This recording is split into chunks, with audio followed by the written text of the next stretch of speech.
Late आने के लिए मैं अब माफ़ी भी नहीं मांग सकता आप लोगों से, तो अगर दिल में बच्ची हो तो कर देना, नहीं तो पढ़ते हैं, ठीक है। चलो, लास्ट में हम पढ़ रहे थे अधिगम स्थानांतरण। अधिगम अंतरण में हमने 3 प्रकार के अधिगम अंतरण पढ़े थे। पहला वाला अधिगम अंतरण होता है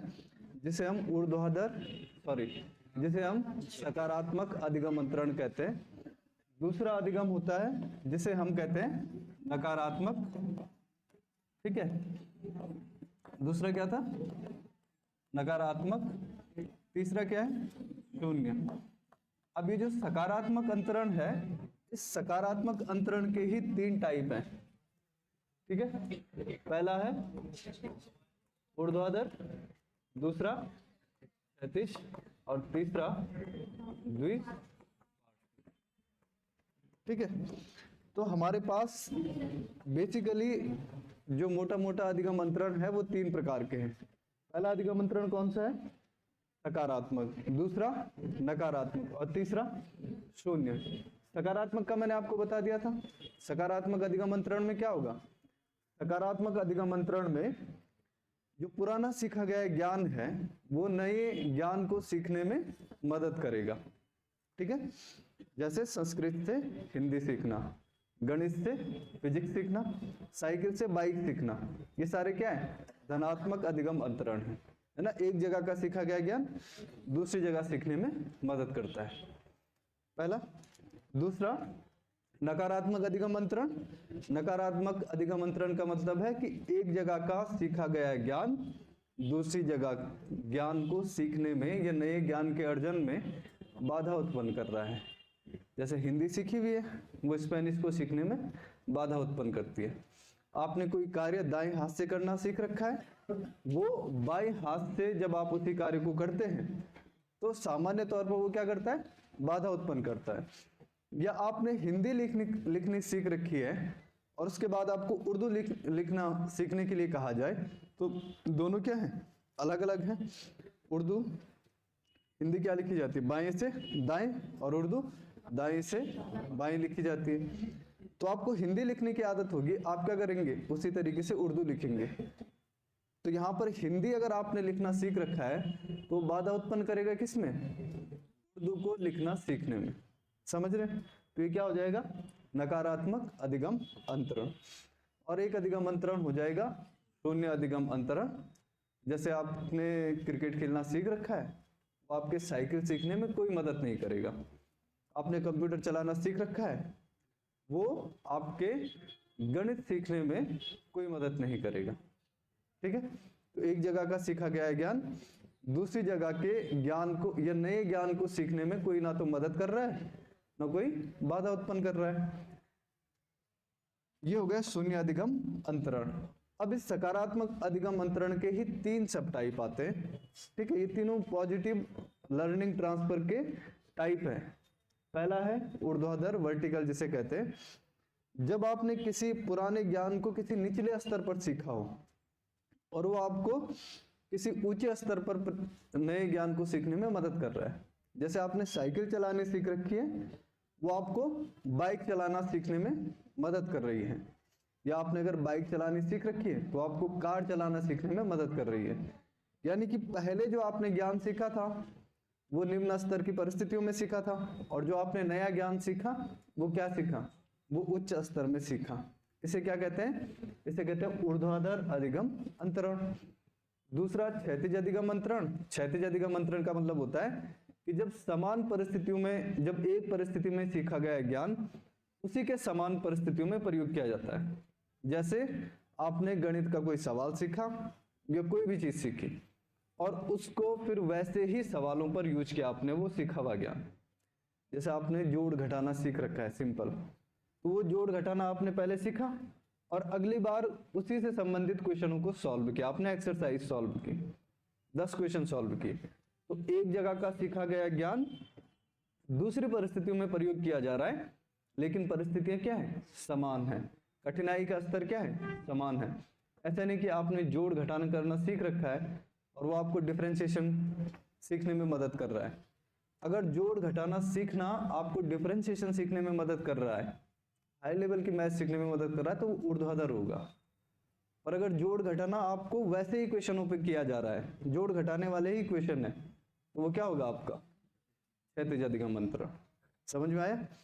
और अगला होता है द्विपार्श्विक अधिगम अंतरण।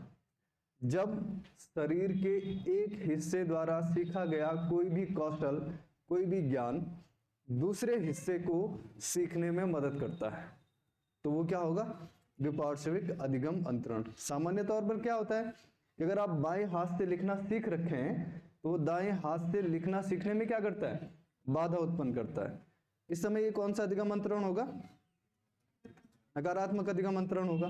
पर क्वेश्चन ये बने अगर कि एक व्यक्ति ने दाएं हाथ से लिखना सीख रखा है और दाएं हाथ से लिखना सीखना उसके बाएं हाथ से लिखने सीखने में मदद करता है। समझ रहे हैं आप कि एक ने बाएं हाथ से दाएं हाथ से लिखना सीख रखा है और अब वो बाएं हाथ से लिखना शुरू करता है, और जो उसने दाएं हाथ से लिखना सीख रखा है वो उसको बाएं हाथ से लिखने में मदद करता है या सहायता करता है, उस स्किल का वो वहां पर लाभ उठाता है दूसरे हिस्से में। तो फिर यहाँ पर कौन सा अधिगम अंतरण आएगा, यहाँ पर क्षैतिज नहीं आएगा, द्विपार्श्विक अधिगम अंतरण आएगा। ठीक है, तो कौन सा अधिगम अंतरण आएगा, द्विपार्श्विक अधिगम अंतरण। समझ रहे हैं आप। क्वेश्चन पे डिपेंड करेगा कि अधिगम अंतरण किस प्रकार का होगा। अगर बाधा करेगा, शरीर का एक हिस्सा दूसरे हिस्से को सीखने में बाधा उत्पन्न करता है, तो वो कैसा होगा, नकारात्मक। पर अगर एक हिस्सा दूसरे हिस्से को सीखने में मदद कर रहा है तो फिर वो क्या होगा, द्विपार्श्विक अधिगम अंतरण। दो हिस्से, पार्श्व समझते हैं ना, पार्श्व का मतलब होता है बाहरी हिस्सा लगभग। ठीक है, तो एक हिस्सा दूसरे हिस्से को सीखने में मदद कर रखा है। ठीक है, इसे क्या कहेंगे, द्विपार्श्विक अधिगम अंतरण। यहाँ पे कोई डाउट तो नहीं है ना, नकारात्मक में द्विपार्श्विक में। ठीक है, अगर शरीर का एक हिस्सा दूसरे हिस्से के सीखने में बाधा करेगा, नकारात्मक अधिगम अंतरण। लेकिन अगर मदद करेगा तो वो सकारात्मक हो रहा है, और सकारात्मक में भी किसके अंतर्गत आएगा, द्विपार्श्विक के अंतर्गत आएगा। ठीक है, तो सबसे पहले लिखना है ऊर्ध्वाधर अधिगम अंतरण, वर्टिकल। ठीक है, ऊर्ध्वाधर अधिगम अंतरण, ऊर्ध्वाधर अधिगम अंतरण।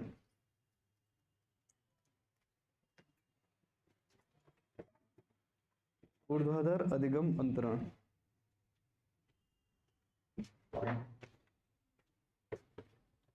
ऊर्ध्वाधर अधिगम अंतरण।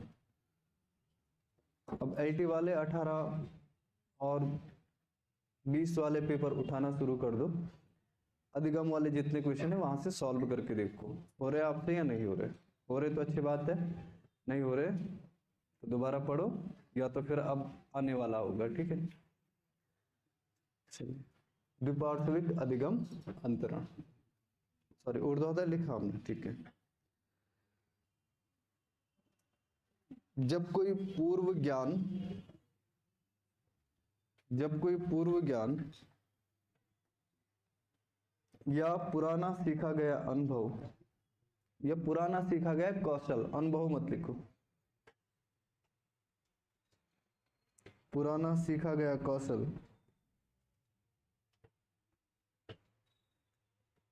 पुराना सीखा गया कौशल,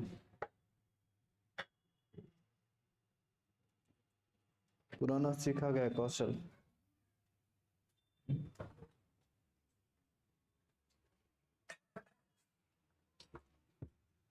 का प्रयोग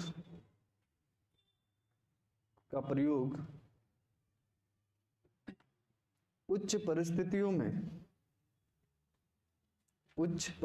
में नए ज्ञान को सीखने में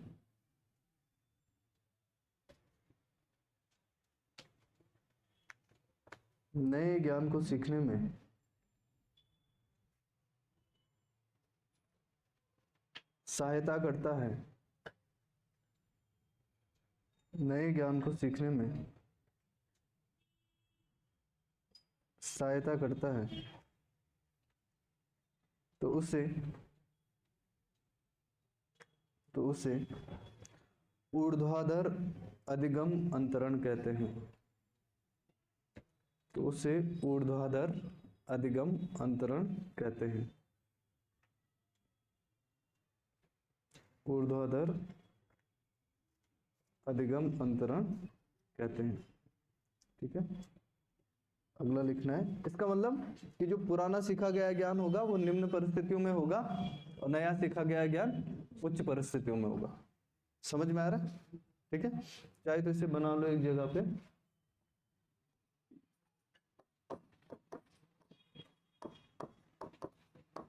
और इसके नीचे निम्न परिस्थिति लिख लो। और इसका प्रयोग कहां पर हो रहा है?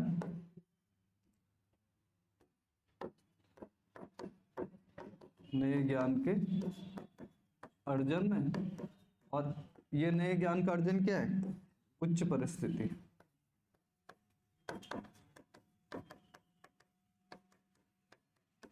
उच्च परिस्थिति। ठीक है, ये समझ में आ रहा है डायग्राम? पुराना ज्ञान निम्न परिस्थिति में सीखा गया, उसका प्रयोग कहाँ हो रहा है? नए ज्ञान के अर्जन में। लेकिन नया ज्ञान का अर्जन कहाँ पर हो रहा है? उच्च परिस्थिति में। ठीक है, दूसरा लिखना है क्षैतिज अधिगम अंतरण। क्षैतिज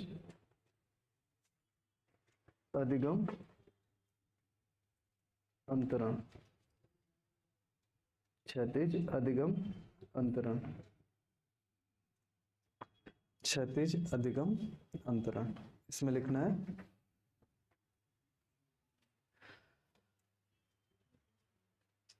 जब पुराना सीखा गया ज्ञान या कौशल, जब पुराना सीखा गया ज्ञान या कौशल, पुराना सीखा गया ज्ञान या कौशल का प्रयोग समान परिस्थितियों में, समान परिस्थितियों में, समान परिस्थितियों में नवीन ज्ञान,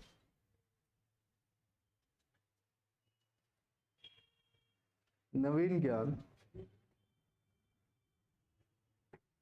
नवीन ज्ञान या कौशल को सीखने में,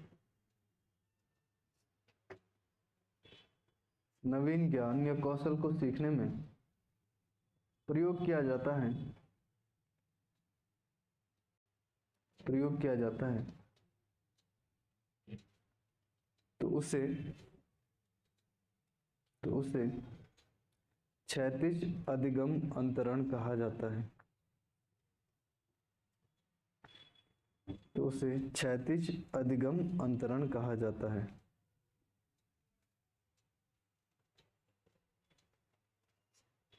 ठीक है, और लास्ट में लिखना है द्विपार्श्विक अधिगम अंतरण। और इसमें लिखना है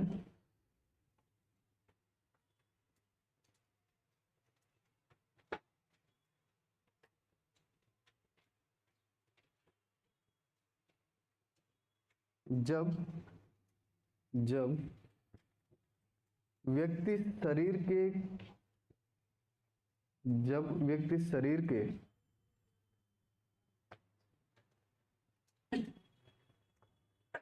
एक भाग के द्वारा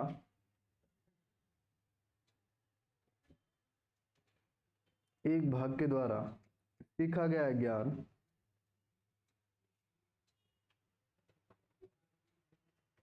दूसरे भाग द्वारा नए कार्य को सीखने में मदद करे,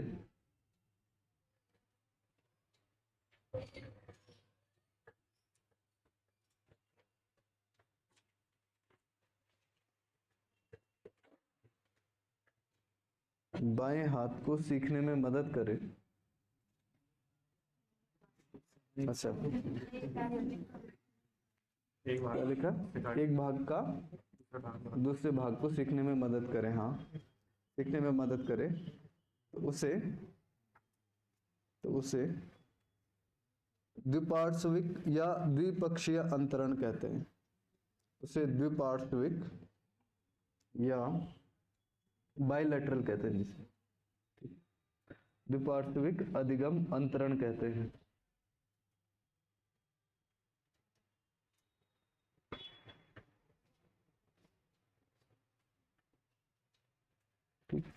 बस एक पॉइंट और याद रखना आपने, एक वैसे ये अधिगम अंतरण है नहीं अधिगम अंतरण का, पर कभी कभी पूछ लेता है। एक पक्षीय अधिगम अंतरण होता है, जैसे यूनिलैटरल लर्निंग ट्रांसफर कहते हैं। वैसे होता नहीं है, पर कभी कभी लोग कह देते हैं इसे, कि आपने क्या किया कि दाएं हाथ और बाएं हाथ दोनों से कार्य करना सीख लिया, ठीक है, माना दाएं हाथ से लिखना सीख रखे हैं आप, पर फ्यूचर में ऐसा होता है कि आपके दाएं हाथ पर चोट लग जाती है, तब आप बाएं हाथ से लिखना शुरू करेंगे, अगर आपने सीख रखा है पहले से। तो जब एक किसी भी शरीर के किसी एक भाग को दिया गया अधिगम या सिखाया गया कौशल भविष्य में उपयोगी सिद्ध होगा, तो उसे एक पक्षीय अधिगम अंतरण कहते हैं। भविष्य के लिए कि अगर आपको चोट लगे या कुछ ऐसा हो, तो उसे एक पक्षीय अधिगम अंतरण कहा जाता है। ये भविष्य के लिए, ठीक है, समझ रहे हो? इसमें लिखना है, तो नोट करके लिखना है, इससे नोट करके लिखना है। ये प्रकार नहीं है कोई, लेकिन नोट करके लिखना है इसे। जब शरीर के एक अंग को दिया गया अधिगम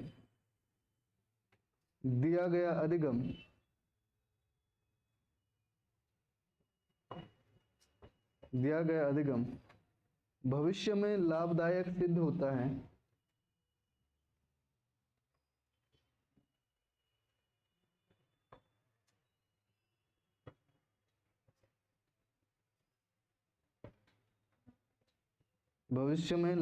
सिद्ध होता है,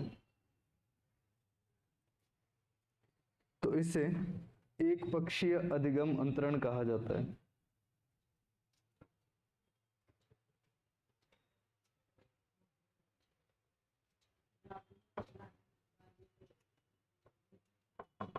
ठीक है, अब अधिगम अंतरण के सिद्धांत लिखने हैं, हेडिंग डालनी है अधिगम अंतरण के सिद्धांत।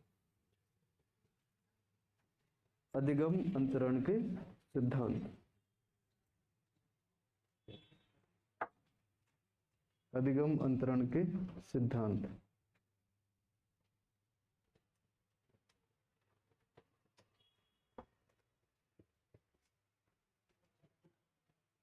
ठीक है, तो पहला सिद्धांत एक पॉइंट लिख लीजिए, अधिगम अंतरण के कुछ प्रमुख सिद्धांत निम्नलिखित है। पहला है मानसिक शक्ति का सिद्धांत,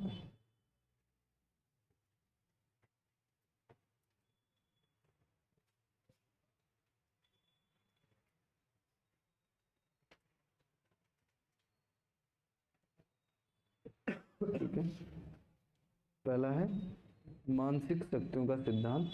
दूसरा है समान तत्वों का सिद्धांत, समान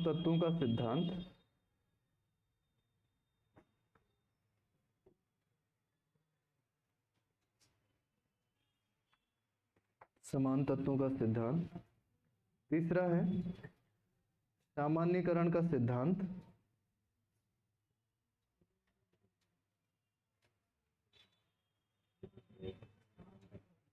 अगला है आरोपण का सिद्धांत, आरोपण का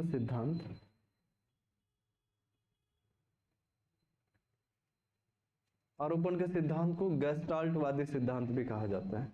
ठीक है, ब्रैकेट में लिख लीजिए गेस्टाल्टवादी सिद्धांत। अगला लिखना है द्वितत्व का सिद्धांत,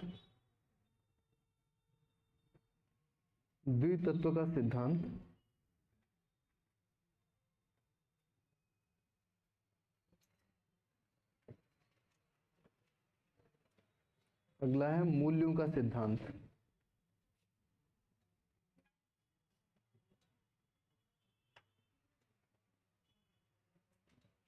ठीक है, चलिए ये कुछ सिद्धांत हैं मेन जिनको हमें अधिगम अंतरण में पढ़ना है। ठीक है, पहला सिद्धांत जो है वो किसका है? ठीक है, मानसिक शक्तियों का सिद्धांत। मानसिक शक्तियों का सिद्धांत ये कहता है, ठीक है, कि एक व्यक्ति के अंदर जो अधिगम अंतरण होता है, वो अधिगम अंतरण कैसे होता है? अधिगम अंतरण होता है मानसिक शक्तियों के द्वारा। इस सिद्धांत के जो समर्थक हैं उनका ये मानना है कि एक व्यक्ति के अंदर जो उसका व्यवहार है या जो उसका सीखना है वो अलग अलग मानसिक शक्तियों के द्वारा होता है। एक व्यक्ति की जो बुद्धि निर्मित होती है वो अलग अलग मानसिक शक्तियों के द्वारा होती है निर्मित, और ये सारी की सारी मानसिक शक्तियाँ एक दूसरे से अलग होती हैं, एक दूसरे से भिन्न होती हैं। और ऐसे में अगर आप किसी विषय को सिखाना चाहते हैं तो उसके लिए पहले मानसिक शक्तियों को प्रशिक्षित करना होगा। एग्जाम्पल के लिए वो कहता है कि जैसे आप गणित को पढ़ा लो, तो गणित के द्वारा क्या होता है? गणित क्यों पढ़ते हैं आप लोग?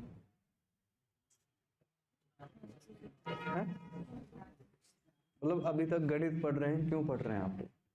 नौकरी लगने के अलावा। ठीक है, आप नौकरी लग गए, उसके बाद आप क्यों पढ़ाएंगे गणित? क्या क्यों पढ़ रहे हैं गणित? लॉजिकल थिंकिंग के लिए, बेसिकली प्रॉब्लम सॉल्विंग, जो आपके अंदर मस्तिष्क में जो समस्या समाधान की प्रक्रिया होती है उसे और तेज बनाने के लिए। ठीक है, लॉजिकल थिंकिंग को या फिर चिंतन शक्ति को, है ना। मैथ मतलब बहुत कम लोग होते होंगे जो रट्टा मार के क्वेश्चन जाते होंगे, नहीं तो आपको हर बार सोचना पड़ता है क्वेश्चन को सॉल्व करते टाइम। ठीक है, लॉजिकल थिंकिंग को डेवलप करने के लिए मैथ सीखी जाती है। अब अगर आपने एक बार मैथ सीख ली तो इससे रिलेटेड जितने भी सब्जेक्ट होंगे जिनमें थोड़ा भी लॉजिकल थिंकिंग लगती होगी, वहां आप आसानी से जो गणित में आपने प्रॉब्लम सॉल्विंग या चिंतन करने की शक्ति सीख रखी है वो आप अन्य विषयों पर भी लागू करना शुरू कर देते हैं। जो गणित सीखा गया व्यक्ति होता है वो क्या करता है कि वो हर विषय को उसी तर्क शक्ति, क्रिटिकल थिंकिंग, इसके द्वारा सीखता है। आपने सुना है कभी कि सिविल सर्विसेज में अधिकतर जो लोग निकल रहे हैं वो आर्ट साइड वाले नहीं निकल रहे हैं, इंजीनियरिंग बैकग्राउंड वाले निकल रहे हैं। क्यों निकल रहे हैं? क्योंकि उसका सिलेबस इस तरीके से बना हुआ है कि वो क्रिटिकल थिंकिंग, तो वो सिलेबस को क्रिटिकल थिंकिंग के हिसाब से डिवाइड कर लेते हैं और उस हिसाब से उसे पढ़ते हैं। उन्होंने एक सब्जेक्ट का सीखा गया ज्ञान दूसरे सब्जेक्ट में लागू करना सीख लिया है। तो गणित एक बेसिक सब्जेक्ट है जो आपके मानसिक शक्तियों को ट्रेन करेगा और उसके बाद उसके आधार पे आप अन्य सब्जेक्ट को भी सीख जाओगे। तो सिंपल सा मानसिक शक्तियों का सिद्धांत ये कहता है कि अधिगम अंतरण की प्रक्रिया मानसिक शक्तियों के द्वारा होती है। मानसिक शक्तियां, एक व्यक्ति के अंदर भिन्न भिन्न प्रकार की मानसिक शक्तियां होती हैं और इन मानसिक शक्तियों को सीखने से पहले प्रशिक्षित करना होता है। बस इतना सा है इसका। ठीक है, सिंपल है, इसी से पता चल जाएगा। पहला सिद्धांत लिखना है मानसिक शक्तियों का सिद्धांत। मानसिक शक्तियों का सिद्धांत।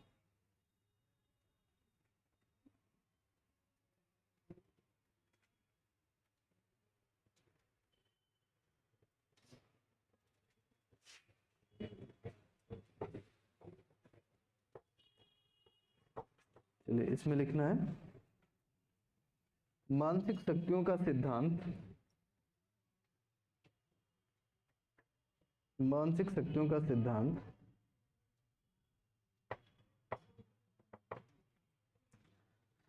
सर्वप्रथम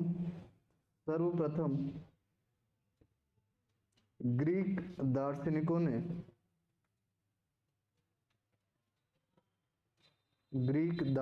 ने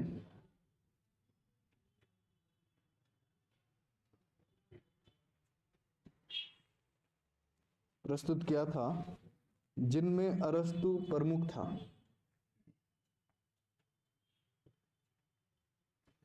जिनमें अरस्तु प्रमुख था। जिनमें अरस्तु प्रमुख था। जिनमें अरस्तु प्रमुख था। बाद में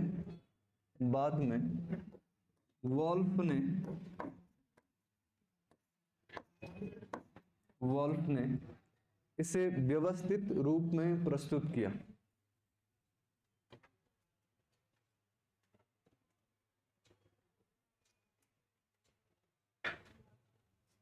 बाद में अरस्तु ने इसे व्यवस्थित रूप में प्रस्तुत किया।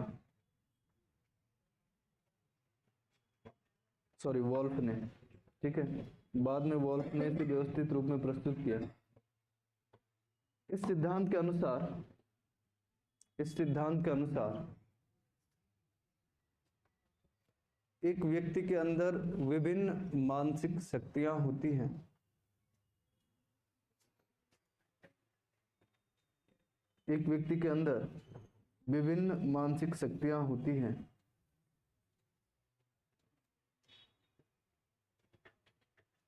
अर्थात उसका मस्तिष्क अलग अलग मानसिक शक्तियों जैसे तर्क, चिंतन,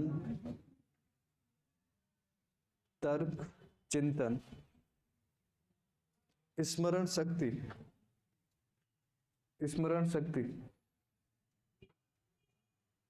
आदि द्वारा स्मरण शक्ति, तर्क, चिंतन, स्मरण शक्ति आदि द्वारा निर्मित होता है। तर्क, चिंतन, एक व्यक्ति के अंदर अनेक मानसिक शक्तियां होती हैं, अर्थात एक व्यक्ति का मस्तिष्क विभिन्न प्रकार की मानसिक शक्तियों जैसे तर्क, चिंतन, स्मरण शक्ति द्वारा निर्मित होता है।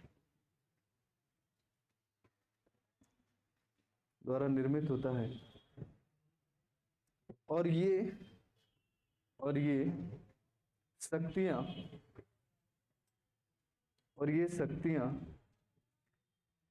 एक दूसरे से भिन्न और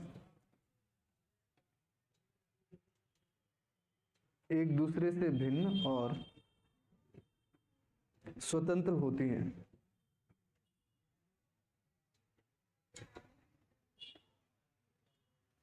एक दूसरे से भिन्न और स्वतंत्र होती हैं। एक दूसरे से भिन्न और स्वतंत्र होती हैं। आगे लिखना है, इन मानसिक शक्तियों को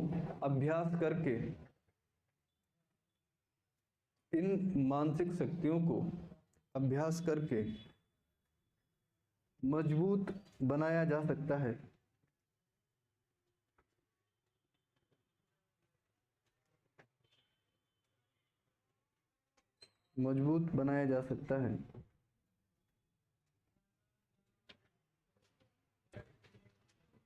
इस सिद्धांत के अनुसार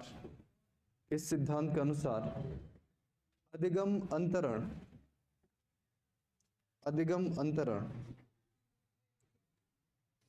अंतरण इन मानसिक शक्तियों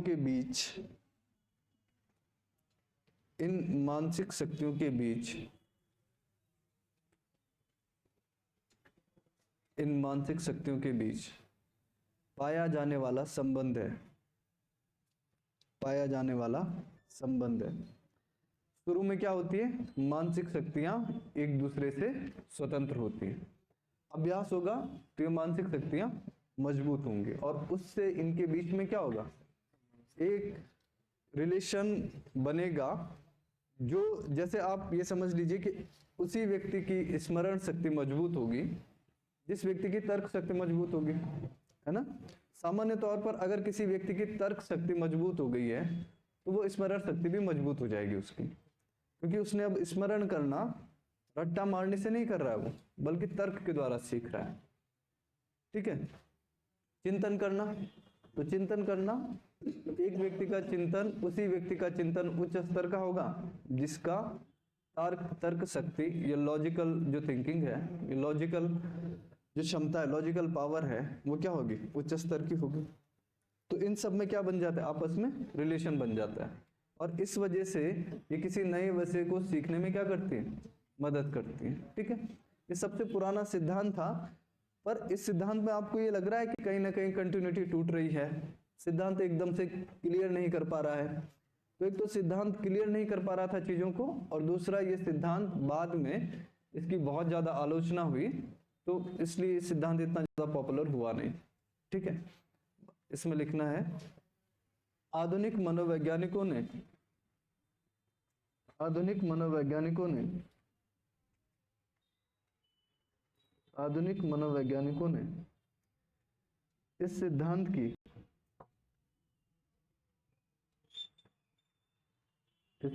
की आलोचना की है।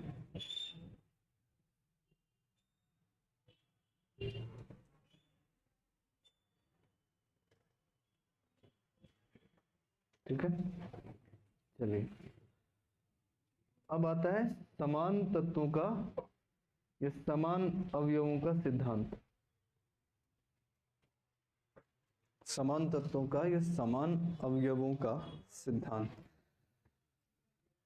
ये समान तत्वों का सिद्धांत आपने कहीं और भी पढ़ा है? पढ़ा है? इससे पहले कभी सुना है समान तत्वों का सिद्धांत? सुना होगा, नहीं सुना है? कहीं नहीं सुना है? द्वितत्व सिद्धांत सुना है? कहाँ सुना है? बुद्धि में।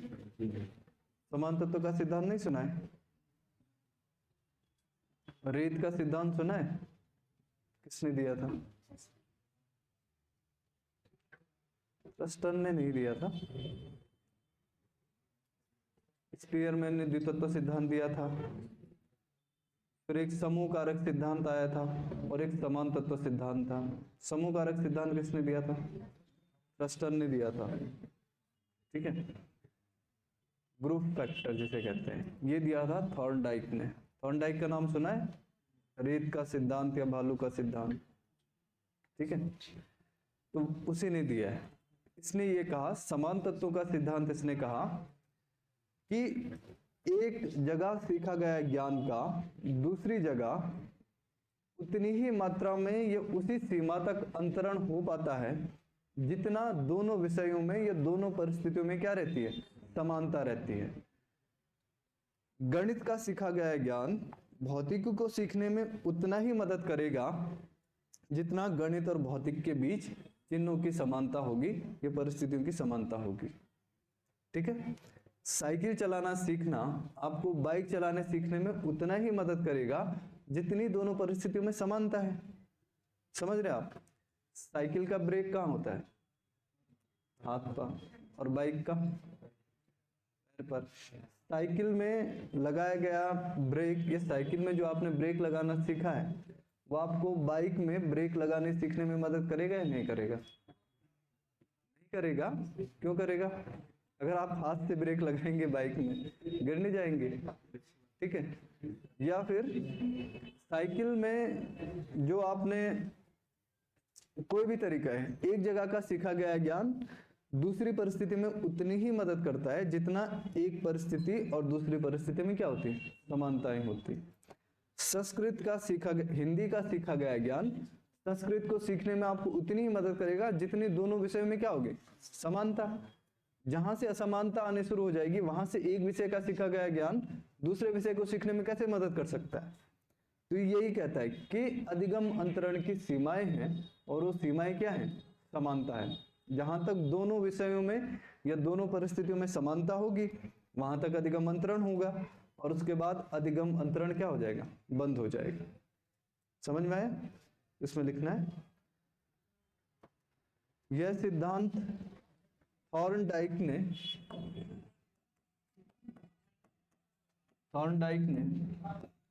प्रस्तुत किया था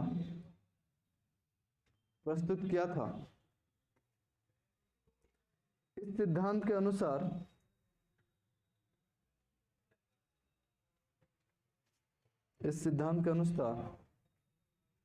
एक स्थिति में सीखे गए ज्ञान या कौशल का एक परिस्थिति में सीखे गए ज्ञान या कौशल का अधिगम अंतरण दूसरी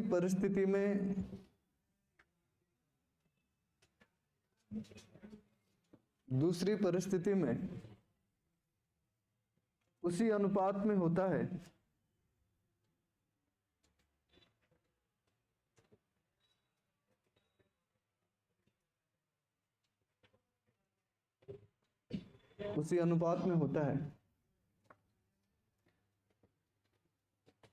जिस अनुपात में दोनों परिस्थितियों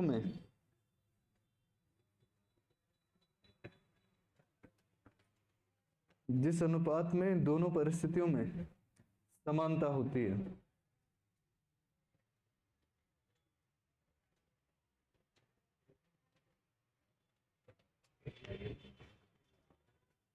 ठीक है, जितनी दोनों परिस्थितियों में समानता होती है। समझ में आया ये वाला? ठीक है, एक और पॉइंट लिख लीजिए, इसी में लिख लीजिए थोड़ा और क्लियर करने के लिए। दूसरे शब्दों में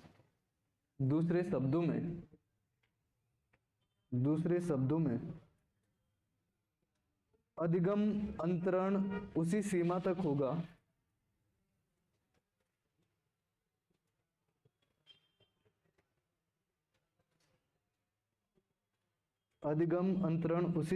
होगा जिस सीमा तक दोनों स्थितियों में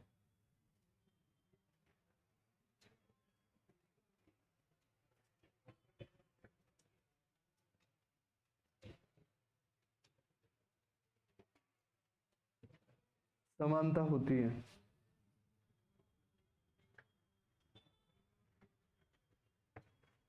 ठीक है, अगला है सामान्यीकरण का सिद्धांत।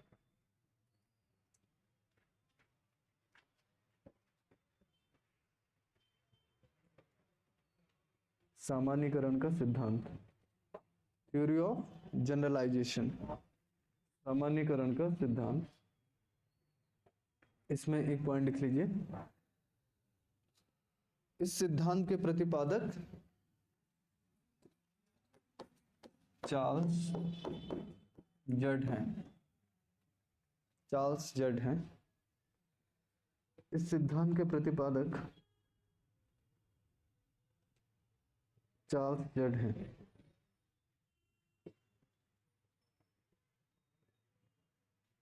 ठीक है, चार्ल्स जड हैं। सामान्यीकरण का सिद्धांत है। सामान्यीकरण का मतलब क्या होता है? सामान्यीकरण का अर्थ क्या होता है? सामान्यीकरण क्या होता है? अच्छा, जनरलाइजेशन का मतलब क्या होता है? जनरलाइज करना क्या होता है? जनरलाइजेशन बहुत बार सुना होगा ना, बल्कि हर दूसरे तीसरे दिन आप यूज करते होंगे इस वर्ड। जनरलाइजेशन का मतलब क्या होता है? एक